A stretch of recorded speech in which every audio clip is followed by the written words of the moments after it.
Welcome to The Intuitive Therapist with Janis R. Cohen, therapist, clairvoyant, empath, and medium.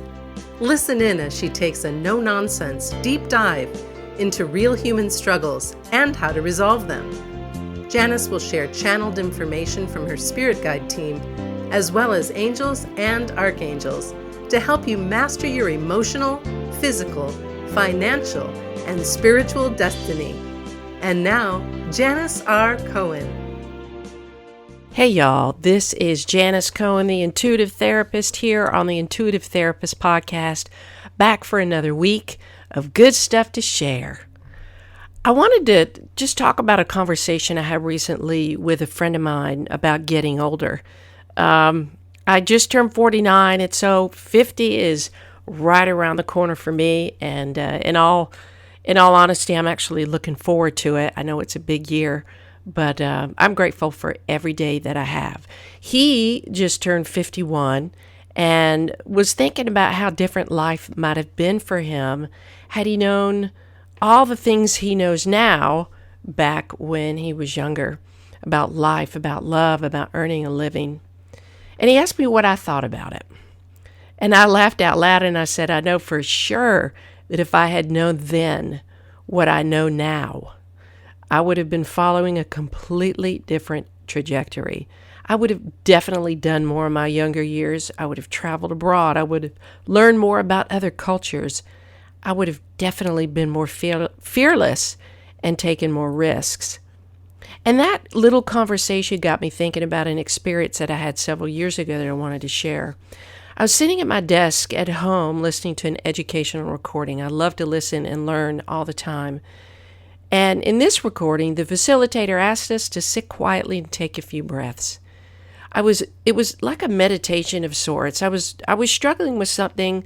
I think it was as it was related to my business and my life, and I was blocked. And I just really felt like I needed some way to break through whatever was holding me back. So I did take a few breaths, and then once I was calm, we were asked to imagine our future selves sitting across from us. And I thought that was the coolest thing. I'd never done that before.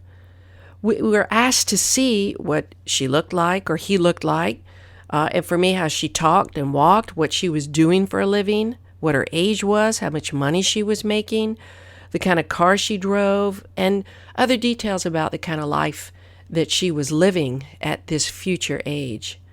And it's interesting because I think what I saw her was like a woman who was in her mid to late 50s. So most importantly, we were to focus on an area of our lives that we wanted to improve, an area that we felt anxious about, and we were to ask our future self for some wisdom. I happen to be a very visual person, so seeing her wasn't difficult for me. She was dressed beautifully, wore bright colors, spoke well, had a beautiful smile that radiated. She presented herself with confidence, and most importantly, she was grounded and she was at ease.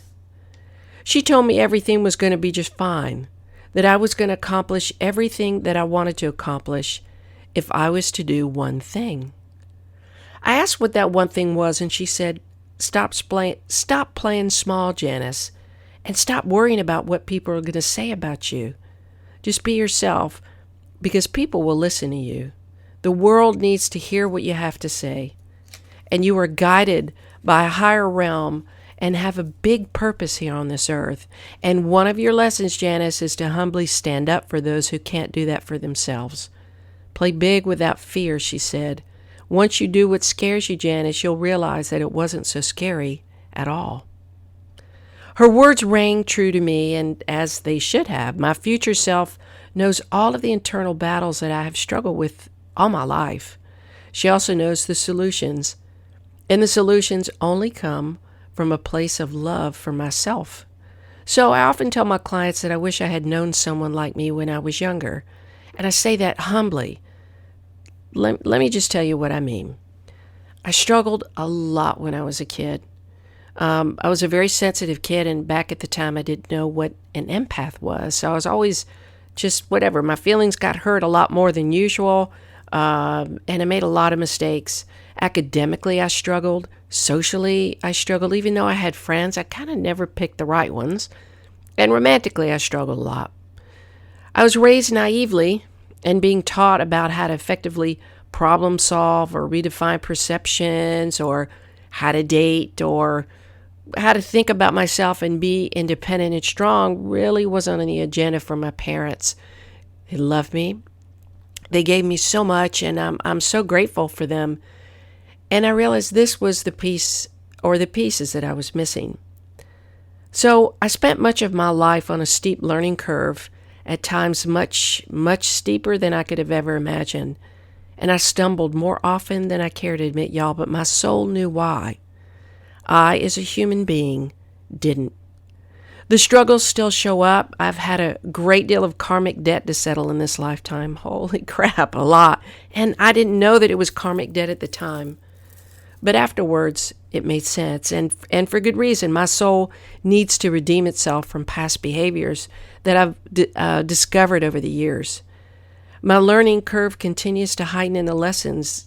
Y'all, they don't stop coming. So don't expect that this life school, this earthly school, is going to ease up anytime soon, because we all need to learn and grow.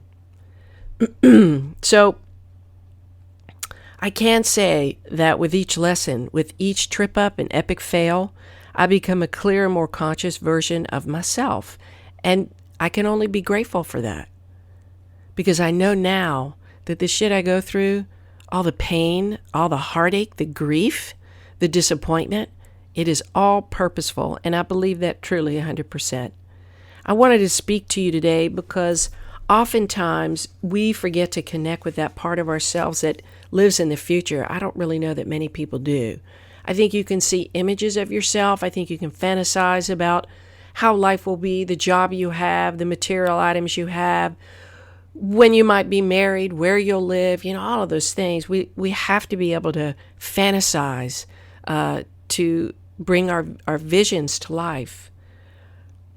But we forget to connect with that part of ourselves that lives in the future, that knows more, that has guidance and wisdom to share, that loyal, supportive, all-knowing part of ourselves that is always with us. You see, most people either live in the past, lamenting about what they wish had happened, they carry the weight of the world on their shoulders, and they suffer way too long, needlessly suffer. Fears, traumas, and heartbreak haunt them. And like I said, I wish somebody had taught me that suffering wasn't necessary, that somebody taught me that, I've talked in the past on previous podcasts about what suffering is. And it's the 3 Ps. It's when we think that the pain is pervasive, it hits all parts of our life. When we feel like it's permanent, it won't end. And the last is that we feel like it's personal, that there's something inherently broken and flawed about us, that these awful things are happening to us. And then there are those who are anticipatorily anxious. Maybe you're one of these people who you worry about the future constantly. Only worrying doesn't stop there. You actually worrying about the future. You anticipate worrying. And so the regular worry is compounded by the fear about how bad the worrying will be. And I'm sure that makes sense to a lot of you who are listening today. And you get yourself all tied up in knots, anticipating outcomes that you can't predict, and you're scared shitless that you won't be able to handle what life throws at you. I hear it constantly. And I'm constantly helping clients get out of that future worry and remain in the present. So if you're either of these kinds of people, or you ride the crazy train of going back and forth from the past to the future to the past, you are missing all the good stuff in the now. There isn't certainty of anything outside of yourself. I'm going to say it again. There is not certainty of anything outside of yourself. You cannot control anything or anyone outside of you. There's no certainty about relationships, about money, about stability, about life itself. We know death is inevitable. We know change is the only thing we can rely on. I'm not saying this to further promote your fear or worry. Please, I really am not. But I'm pointing out something for you to look at that took me years to fully understand. And my goal, not only with the work that I do with my clients, but this podcast, is to cut the lifespan of your struggle. And that's why I talk about these things.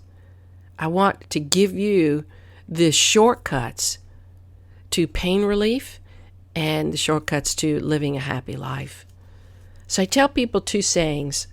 One, you can't wish for a better past, so stop wishing and start living.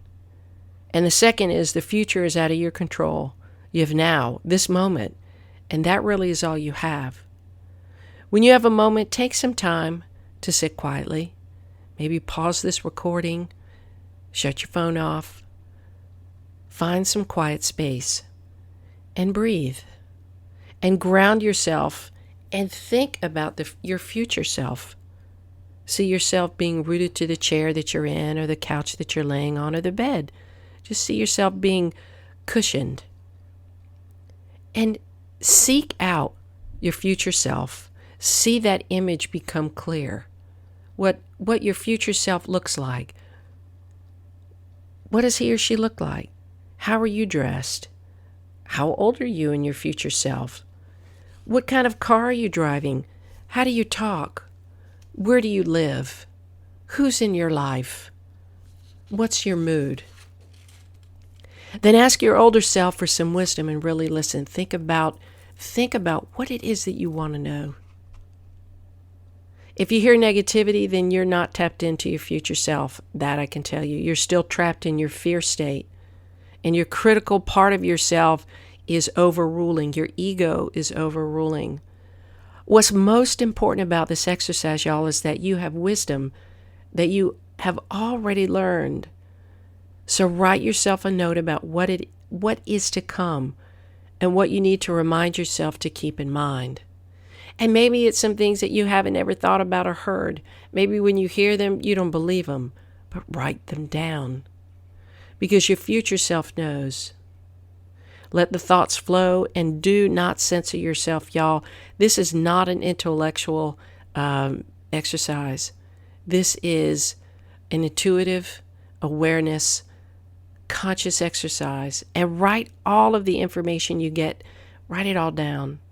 And then save it for your reference. Maybe you want to show love and kindness to that younger self that didn't get what she needed. Maybe you're writing to your present self because you're on the cusp of making a significant decision in your life and you need some added guidance. I promise you, your future self will tell you positive things, even if it's a warning about a choice you're about to make or how you're living your life right now. Maybe you need to change your pattern. Maybe you need a good butt kicking. Maybe you need to get out of a relationship that's run its course or that doesn't serve you anymore, but you're too scared. Your future self knows. Your future self knows the answers. Maybe you need to stop focusing on what you lack, because we all know what that means. Like invites like. Lack invites lack. Like money, love, health, and success. Your future self knows exactly what you need to do and to think about so that you can change your life. And your future self has your best interest at heart. It's the highest part of you. Go ahead and give yourself full permission to see, hear, feel, and know your future self and to be open to the messages that you get. Your future self is always available to you, so call on him or her anytime you need straight-up guidance.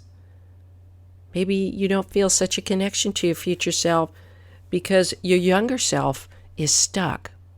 If that's the case and you don't get information from your future self, I suggest you go back and listen to the podcast episode called Mini-Me. That is the key to your emotional freedom. And I'm so grateful that so many people have reached out, either in written form or writing great reviews about the podcast on iTunes, and said that really opened themselves up and it changed their life. And so, again, that's my goal, is to create change. So your future self is always available to you. So call on him or her anytime. My experience with my future self felt it was so powerful. I had no idea that I'd be able to access her because I'd never done it before. It was a really, really cool experience. But she knows me as closely as anyone could. After all, I'm her and she is me. And now it's your turn to meet your future self. I wonder what you'll find out. I hope you found this podcast helpful. Your future self is waiting to share with you wisdom and guidance, knowledge, support, and love. It is a beautiful part of yourself that knows more than you could know right now. So I ask you to give yourself the gift of taking a few moments. Maybe it's once a day. Maybe it's once a week, once a month. But have this honorable relationship with yourself, with all parts of you, that little part of you, that mini me, your current self, and your future self. Because we all work in tandem with ourselves. We have many, many facets. If you want to know more about this or how to connect with your future self or how to work on child state issues, reach out. Call me, 404-558-3971. Email me. My email is janis@janisrcohen.com. And if you want a reading around love, money, relationships, health, business, call or email. It'd be my pleasure to help you. And always, I say, please go visit iTunes. If you feel like you're getting a lot of good stuff out of these podcast episodes, I'd love to hear from you. Go to iTunes and click on ratings and reviews, and please leave some commentary. As always, I wish you a blessed day, a wonderful week, and live intuitively. Thanks for listening to The Intuitive Therapist with Janis R. Cohen. If you like what you heard, the best compliment you can give us is to share this podcast with a friend and subscribe, rate, and review at iTunes.